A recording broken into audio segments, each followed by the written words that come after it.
নমস্কার, আমি রাখি আমার নতুন আরও একটি ব্লগে আপনাদের সবাইকে স্বাগত জানিয়ে আজকের ব্লগটি শুরু করলাম। কেমন আছেন আপনারা সবাই? আশা করছি ভালো আছেন, আর আমরাও বেশ ভালো রয়েছি। এখন বাজে সকাল 8টা, আপনাদেরকে সাথে নিয়েই ব্লগটা শুরু করলাম। সকালবেলায় 3 কাপ চা বানিয়ে নিলাম 3 জনের জন্য। আপনারা তো জানেনই প্রত্যেক দিন আমি 3 কাপ চা করি, একটা আমার শাশুড়ি মায়ের, একটা আমার, আর একটা হচ্ছে কাজের দিদির জন্য। তো যাই হোক 3 কাপ চা করে নিলাম। এরপরে চলুন চা খেয়ে তারপরে যাব বিবেককে স্কুলে ছাড়তে।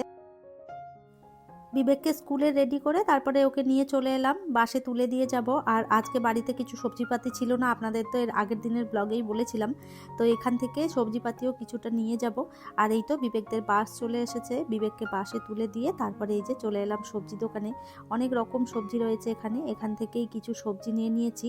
আর আজ হচ্ছে বৃহস্পতিবার, তো দেখলাম গাঁদা ফুল বিক্রি হচ্ছে।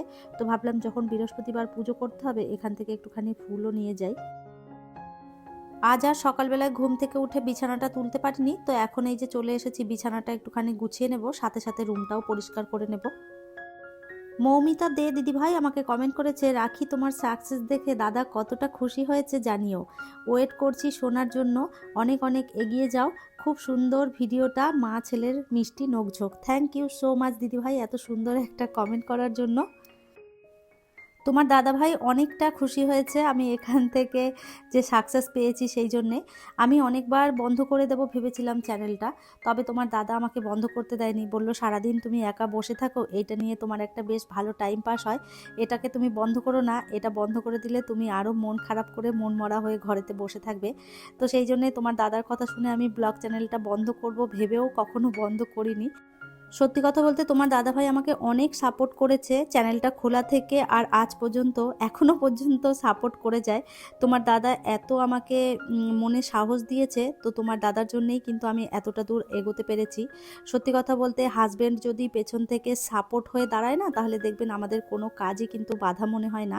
সব থেকে বড় যেটা দরকার সেটা হচ্ছে একটা মেয়ের পক্ষে তার হাজব্যান্ড যদি তাকে সাপোর্ট করে, তখন দেখবেন সে যে কোনো কাজ কিন্তু অনায়াসেই জিততে পারবে। অনেকটা কাজ আমি এগিয়ে ফেলেছি, আমার যা যা টুকটাক কাজকর্ম বাকি ছিল সেইগুলো সমস্ত গুছিয়ে নিয়ে আমি স্নানটা করে নিয়েছি। আজকে যেহেতু বৃহস্পতিবার, তো সকালবেলা থেকেই না অনেক চাপ। বৃহস্পতিবার দিনটা প্রচুর চাপের মধ্যে কাটে সকালবেলাটা। বিবেকের স্কুল থাকে, তারপরে রান্না বান্নার, সকালবেলার খাবার, আর পুজো পাঠ সেগুলো তো রয়েইছে। আর বৃহস্পতিবার দিন পুজোটা করতে অনেকটা সময় লেগে যায়, যার কারণে আরও বেশি টেনশন হয়। তো যাই হোক সকাল সকাল সেই জন্য ভাবলাম কাজগুলো সেরে রেখে স্নানটা করে ঠাকুরের বাসনগুলো মেজে নেব।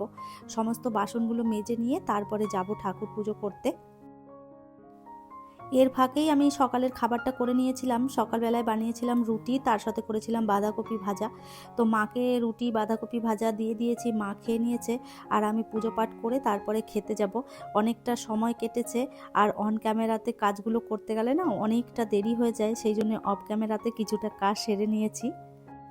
সম্পাস লাইফস্টাইল থেকে দিদিভাই আমাকে কমেন্ট করেছে, সুজির চিলা, সয়াবিন, টমেটোর ভর্তা সব কিছুই খুব সুন্দর হয়েছে, বাঁধাকপি রান্না করতে আমারও সব সময় ইচ্ছে করে না, বাড়িতে সবজি না থাকলে আমিও সয়াবিন রান্না করি। থ্যাংক ইউ সো মাচ দিদিভাই এত সুন্দর একটা কমেন্ট করার জন্য। ঘরে বাইরে উইথ সুদীপা দিদিভাই আমাকে কমেন্ট করেছে, খুব সুন্দর বন্ধু, ভালো লাগলো সত্যি, অনেক কমেন্ট আসলে সত্যি খুব ভালো লাগে। হ্যাঁ গো, ঠিক বলেছো, কমেন্ট আসলে ভীষণ ভালো লাগে। টুম্পা বোন আমাকে কমেন্ট করেছে, আমারও সয়াবিন খুব পছন্দ। হ্যাঁ গো, আমারও ভীষণ ভালো লাগে। উর্মিলা শর্মা আইডি থেকে একটা বোন কমেন্ট করেছে, খুব ভালো লাগলো দিদিভাই, থ্যাংক ইউ সো মাচ, এভাবেই পাশে থেকো। সৌমিতা কারণ একটা বোন কমেন্ট করেছে, দারুণ মেনু, সয়াবিন আমার পছন্দের একটা তরকারি, থ্যাংক ইউ সো মাচ, এভাবেই পাশে থেকো, আমারও সয়াবিন খুব পছন্দ। পিঙ্কি সাহা বোন আমাকে কমেন্ট করেছে, কেমন আছো বন্ধু, বিবেক কোন ক্লাসে পড়ে জানিও, আজকের ভিডিও তোমার কথাগুলো খুব ভালো লাগলো। থ্যাংক ইউ সো মাচ বোন, এভাবেই পাশে থেকো, বিবেক পড়ে ক্লাস 2-এ, এবছর 3-তে উঠবে। শ্রাবণীর রান্নাঘর আইডি থেকে আমাকে একটা বোন কমেন্ট করেছে, অনেক ভালোবাসা দিয়ে ভিডিওটা দেখে নিলাম, থ্যাংক ইউ সো মাচ, এভাবেই পাশে থেকো।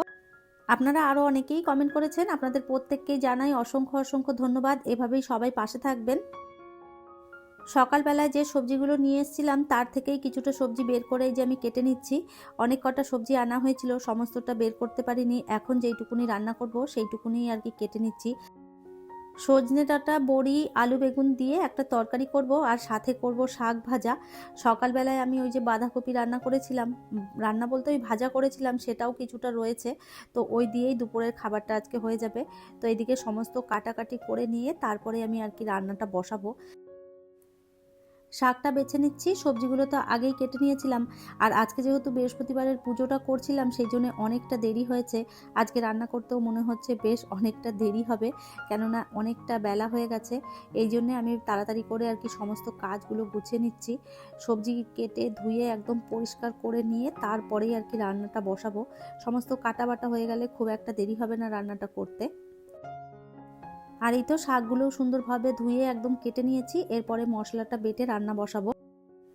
আর এই যে আমার বান্ধবী এসেছে, তো ও এসেছিল বিউটি পার্লারে, আমাদের যে ফ্ল্যাট রয়েছে তার নিচেই হাবিবস আছে, তো সেখানেই এসেছিল। ওখান থেকে যাওয়ার পথে আমার কাছে একটু দেখা করতে ঢুকেছে। রান্না অর্ধেক হয়েছে, তো ভাবলাম বান্ধবী যখন এসেছে একটুখানি গল্প করে নিই, দুজনে মিলে একটু চা করে খেয়ে নিলাম। কাজের ফাঁকে বান্ধবীর সাথে বসে একটুখানি গল্প করে নিলাম। বান্ধবী চলে গেছে, এরপরে চলে এলাম বাকি রান্নাটুকুনি করতে। তো এই যে আগেই শাক ভাজাটা বসিয়ে দিলাম। অনেক দিন আগে আমার ব্লগে একটা কমেন্ট এসেছিল যে শাক ভাজা পরে করতে নেই, তারপর থেকে না আমি আর কখনো পরে লাস্টে আর কি শাক ভাজা করি না। আমি সবার প্রথমে শাকটাই আগে ভেজে নিই, তারপরে বাকি রান্নাটা করি। তবে এই কমেন্টটা এসেছিল আমার বহুদিন আগে, জানি না এখনও সেই দিদিভাই আমার সাথে আছে কি না। যদি থাকেন একটা কমেন্ট করবেন। শাকটা ওই দিকে বসিয়ে দিলাম আর এই দিকটাতে আবারও তরকারিটা বসিয়ে দিচ্ছি। আজকে যেহেতু অনেকটা দেরি হয়ে গেছে সেই জন্য দুটো কড়াই বসিয়েছি। শাক ভাজাটা ওই দিকে যতক্ষণে হচ্ছে ততক্ষণে এই দিকে তরকারিটা বসিয়ে দিচ্ছি। তো সবার প্রথমে বড়িটা ভেজে তুলে নিয়েছিলাম আর একটুখানি তেল দিয়ে তার মধ্যে দিয়ে দিয়েছি কালো জিরে। আর আলু বেগুনটা একটুখানি ভেজে নিয়ে ওর মধ্যে দিয়ে দিলাম নুন, হলুদ, টমেটো। আর সাথে দিয়েছিলাম বাটা মশলার ভেতরে ছিল জিরে, আদা, সর্ষে, 1-2 কোয়া রসুন আর একটুখানি পেঁয়াজ, সমস্তটা দিয়ে একটা পেস্ট করে নিয়েছিলাম, ওটাই আর কি দিয়ে দিয়েছি। আর এরপরে এই যে ভালো করে কষিয়ে নিয়ে তারপরে আর কি জল দেব। ওইদিকে শাকটাও আমার ভাজা হয়ে গেছে আর এইদিকে তরকারিটাতেও আমি জল দিয়ে দিলাম। যতক্ষণে আলুটা আর ডাঁটাগুলো সিদ্ধ হচ্ছে ততক্ষণে আমি বাকি যে পরিষ্কার পরিচ্ছন্ন কাজগুলো রয়েছে সেগুলো করে ফেলি। রান্না হতে থাকুক আর সাইড থেকে মোছামুছি করতে থাকি, তাহলে তাড়াতাড়ি করে আমার কাজটা এগিয়ে থাকবে। আজকে যেহেতু একটু দেরি হয়ে গেছে তো সেই জন্যই তাড়াহুড়ো করছি, অনেকটা বেলা হয়েছে, মাকে খেতে দিতে হবে, সাথে আমিও খেয়ে নেবো। স্নান পুজো সমস্তটাই তো হয়ে গেছে, শুধুমাত্র রান্নাটা বাকি। রান্না করে রান্নাঘরটা গুছিয়ে নিয়ে আমরা দুজনেই আর কি খেতে বসে পড়বো। তাহলে চলুন, রান্না বান্না সমস্ত কমপ্লিট করে নিয়েছি, শুধুমাত্র গ্যাসটা মুছবো। সবজিটাও আমার হয়ে গেছে, এরপরে গ্যাসটা মুছে নিলেই রান্নাঘরের কাজ হয়ে যাবে কমপ্লিট। তাহলে চলুন, আমার আজকের ভিডিওটা এই পর্যন্তই, ফিরবো নতুন ব্লগ নিয়ে। ততক্ষণের জন্য সবাই ভালো থাকবেন, সুস্থ থাকবেন, আবারও দেখা হবে নতুন একটি ব্লগে।